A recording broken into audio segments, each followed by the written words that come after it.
TLDR, too long, didn't read. When you write too much on social media, you lose people's attention and they don't actually read what you've posted. Election ballots don't always have the choice but to be too long. And whether it's for that reason or procrastinating, voters often wait until the last few days to turn in their ballots. That also means a longer wait for results. So politics guy Marshall Zellinger is explaining what you can do to get more definitive results before you go to bed on election night. Ahead of the November 8th election, all counties are testing their ballot equipment.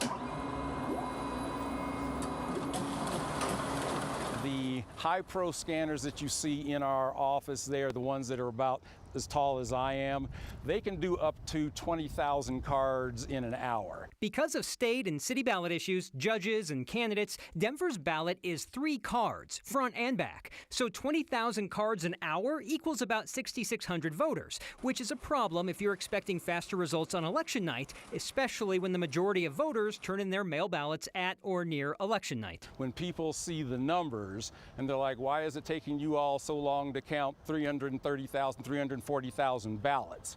They're not multiplying by 3. In June's primary in Denver, nearly half of all votes were turned in the Monday before the election and the day of. Arapahoe County saw the same last 2-day spike also in June's primary. If you want the most possible results, the most possible votes counted by the time you go to bed on election night, then the earlier you turn in your mail ballot, that makes it better for everybody else. Planning to get your ballot in early, besides helping everyone get faster results, can also prepare you to digest ballot issues that take up the entire page. Like this one in Adams County. Voters who live in School District 27J are being asked for more money in a very detailed way. They provided us with ballot content for this mill levy override that is very, very specific, down to the penny of what they intend to spend and how they intend to spend it. In Adams County in June, you guessed it, a little more than half of all primary voters turned in their ballots the final 2 days. We can typically double the amount of ballots that we receive on Friday to estimate what we'll get on Monday,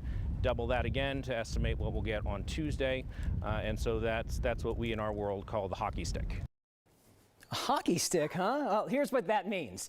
This is when ballots go out, October 17th. Most counties do not see a high number of ballots come in. Then as we get closer to Election Day, the Friday before, Monday, Tuesday, it spikes like a hockey stick. But I will warn you, here is when our last debate is. So maybe just wait till here and then make it spike up a little earlier than normal. Thank you. I wouldn't have gotten it without the hockey stick. It all makes sense now.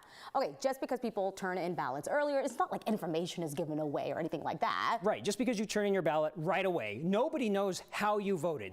They've scanned it. It's just sitting there in the computer waiting for someone to hit tabulate, which doesn't happen until 7 p.m. on election night. But everyone who voted early, as soon as they hit tabulate, boom, we know tens of thousands of results. So if more people would vote earlier, we'd have a better feel for the results on election. We still don't know the final results for a week or two later because we've talked about it in the past, there's multiple things that happen immediately afterwards. But vote earlier, we'll have a better feel on election night. Is that from Steve Stager's desk? Is that where that came from? This is from the sports department. The 2008 All-Star game for the CHL. Oh my gosh. All right. Thank you, Marshall. Appreciate it.